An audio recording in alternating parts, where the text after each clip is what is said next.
Little girl sobbed, "Daddy, my hand hurts."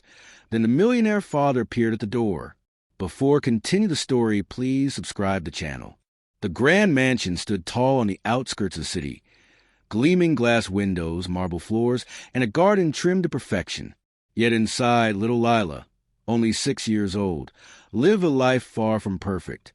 Her father, Mr. Adrian Blake, a well-known millionaire businessman, was often away, working tirelessly to grow his empire.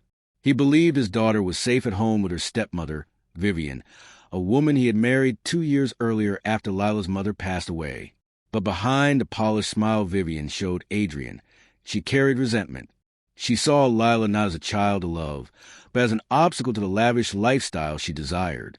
It was a quiet afternoon when Lila tried to help by carrying a tray of milk glasses into the living room.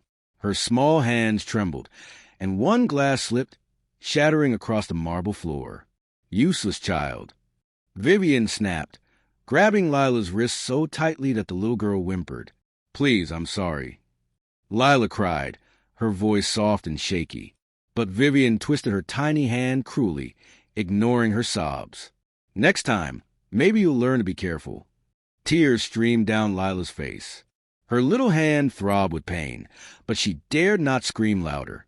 Vivian always warned her, "Don't you dare complain to your father, or else." That night, Lila sat in her room, clutching her swollen hand. She whispered into her teddy bear, "Mommy, I wish you were here. My hand hurts so much." Though Adrian called every evening, Vivian always intercepted the phone, telling him everything was perfect at home. Adrian never suspected his little girl was living in silence and fear. One rainy afternoon, Adrian's business meeting was canceled. He decided to surprise his daughter by coming home early. He missed her laugh, her stories, and her hugs. As his car pulled into the driveway, he noticed the curtains drawn tightly shut, unusual for such a bright day. He stepped inside quietly, hoping to sneak up on Lila with her favorite chocolates. But what he heard froze him. From down the hall came the soft sobs of his daughter. He followed the sound and stopped outside her bedroom. Inside, Lila was on the floor, clutching her little hand, whispering through tears, "Daddy, my hand hurts so much. Please come home soon." Adrian's heart shattered. He pushed the door open. "Lila? Sweetheart." Her eyes widened. "Daddy," she cried, rushing into his arms. When he gently took her hand, his face hardened. Her wrist was swollen and red. He turned, and there stood Vivian in the doorway, pale and nervous. What happened to her hand? Adrian's voice thundered. Vivian stammered. She fell while playing. Children are clumsy." But Lila shook her head, tears rolling down her cheeks. "No, Daddy, she hurt me. She always hurts me when you're gone." Adrian's chest tightened with rage and guilt. How could he have been so blind? Adrian rose, shielding his daughter behind him.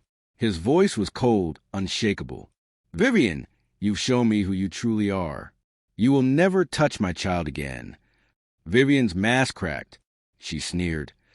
"Do you think you can raise her alone with your business? You need me." Adrian's eyes blazed. "No, my daughter needs love, not cruelty. From this moment on, you are out of our lives." In the days that followed, Adrian filed for divorce and ensured Vivian would never come near Lila again. He hired a kind, gentle nanny to care for his daughter while he worked, but more importantly, he made time. Business meetings could wait.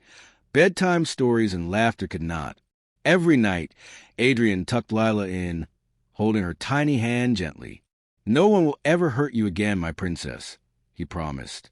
And for the first time in a long while, Lila fell asleep with a smile. Moral of the story: true wealth is not measured by money or success. It is measured by love, protection, and the happiness of those we hold dear. Adrian realized too late that his absence had left his daughter vulnerable. But when he finally listened to her pain, he chose love over everything else. A real father is not just a provider, but a protector.